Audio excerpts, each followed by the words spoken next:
Hello mga kakusina, another day, another menu for today's lunch.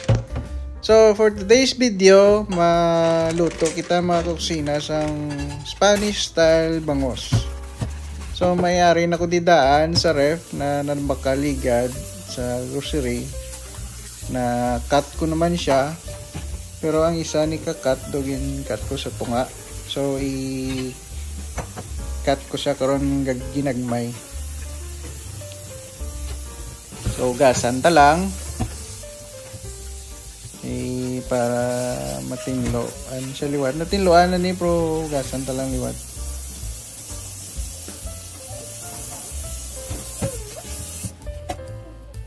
So okay na mga kakusina. So makwa ta another bowl mga kakusina kay huluman ta siya sa water nga may asin. Putahan ta asin kay huluman ta siya for 1 hour ang aton nga bangus. So putahan ta asin. Don't worry mga kakusina kung damo man na siya kay okay lang na kay hugasan man na siya karon liwat.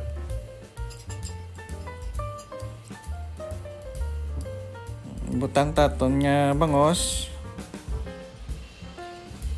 Kaya luman ta siya for 1 hour.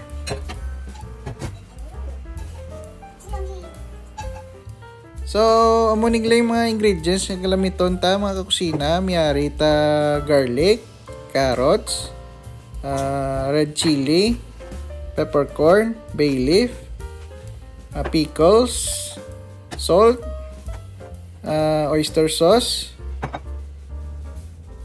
So amo tong aton mga ingredients gamiton mga kakusina. So amo ning aton nga ginuluman kagina sa asin, sa salt. So kuhaan ta siya tubig kag hiugasan liwat.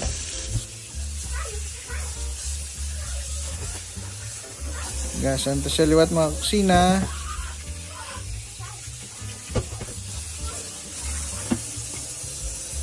Ginuluman ta ni siya for 1 hour.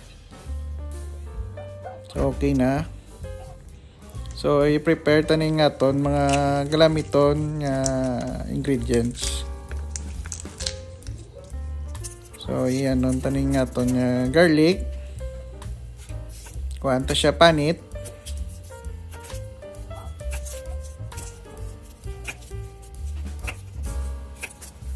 Or tanggalin natin yung skin. So okay na. Set aside ta siya. Sunod ang aton nga red chili, iugasan ta siya. Kag ang aton nga carrots, ipanitan ta.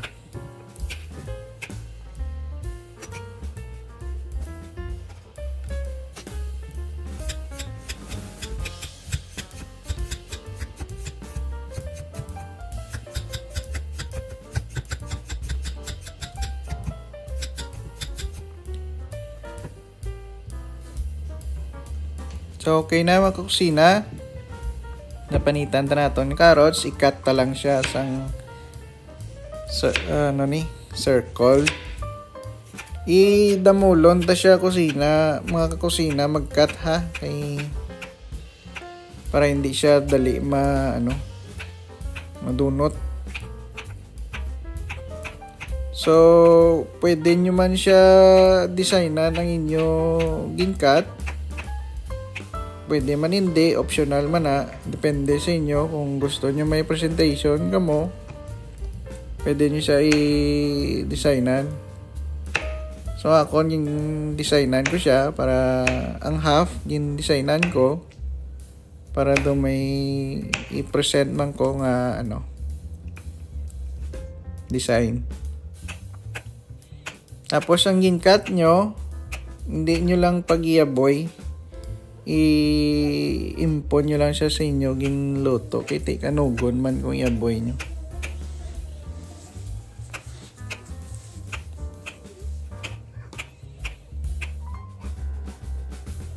Optional mo lang ng design kung gusto nyo presentation nyo may design, okay lang. Kung normal cut man lang, okay man lang.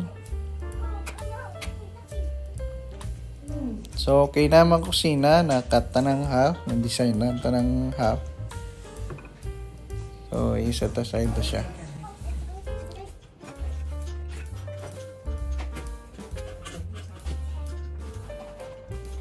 So, atong pickles, ikat taman. Ari no need na design mga kakusina kay gagmay aton nga pickles.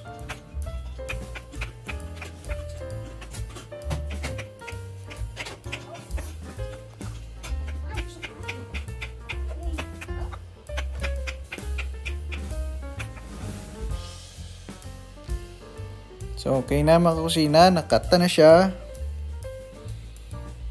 Set aside taman, anay.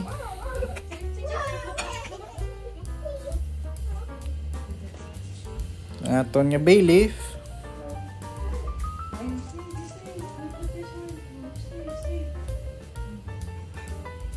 So, muna ni siya ang ingredients nga usaron ta mga kakusina.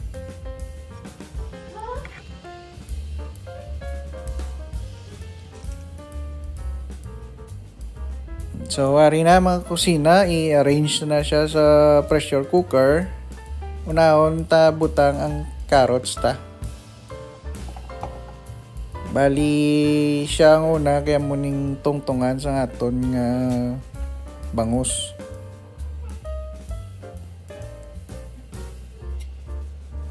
Tapos ang aton nga garlic. Butang taman. Tapos sina ang aton nga bangus. I-arrange na lang siya mayo mga kakusina kay para do okay siya lang taon.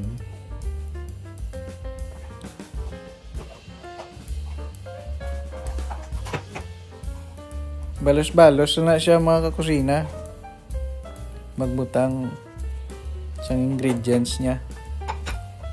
Butang tang bay leaf, tapos ang aton nga ano ni peppercorn, tapos ang red chili, tapos ang pickles, tapos ang another bangos na naman, i-arrange na naman, tapos ang liwat naman ng ingredients niya mga kakusina ay amuman to Japon, carrots, garlic, bay leaf, peppercorn, pickles,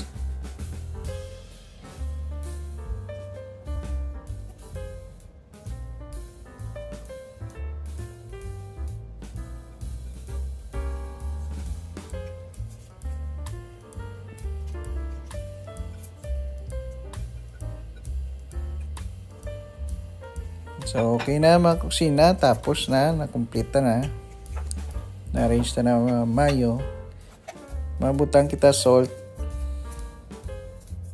para sa iyang flavor. Tapos ang aton nga oyster sauce.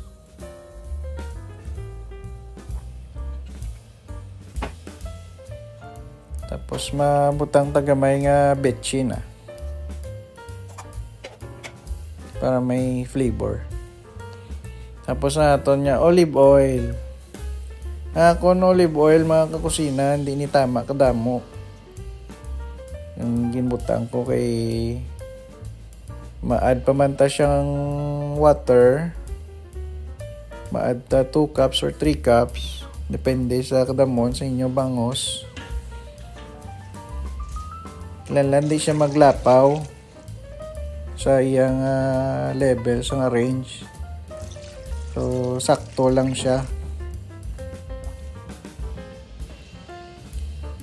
So, ginjutay ko lang olive oil para hindi man kanugon. So, muna na yung aton nga lulutoon mga kakusina. Ma-start na ta pressure sa iya.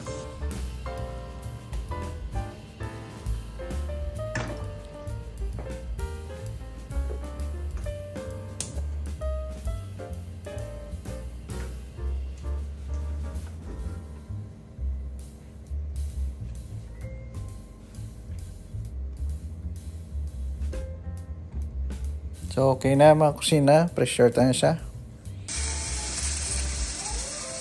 So amo ni mga kusina kung mag-whistle na ang aton yung pressure cooker. So medyo hinaan ta ang aton nga kalayo ang apoy. So ari mga kakusina, i-check ta siya kung medyo masabaw pa nga aton nga bangos.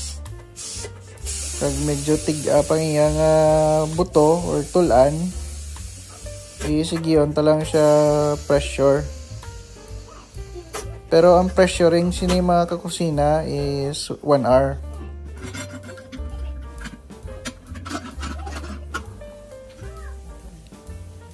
So check ta kung matubig pa nga aton nga bangos. Kag kung medyo tig-a pang iyang tulan or buto.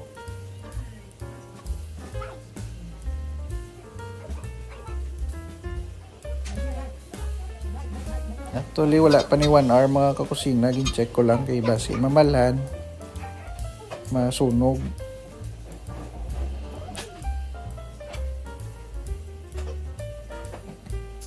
So medyo matubig pa siya. Kag do tiga pang iyang buto or tulan. So i-pressure to lang sa liwat. Sige. So check ta liwat mga kusina kung okay na siya.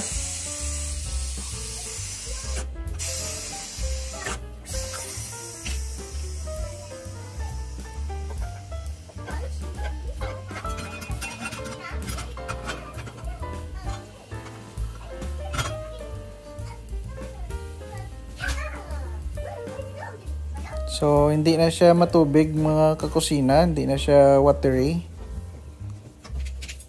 So olive oil na siyang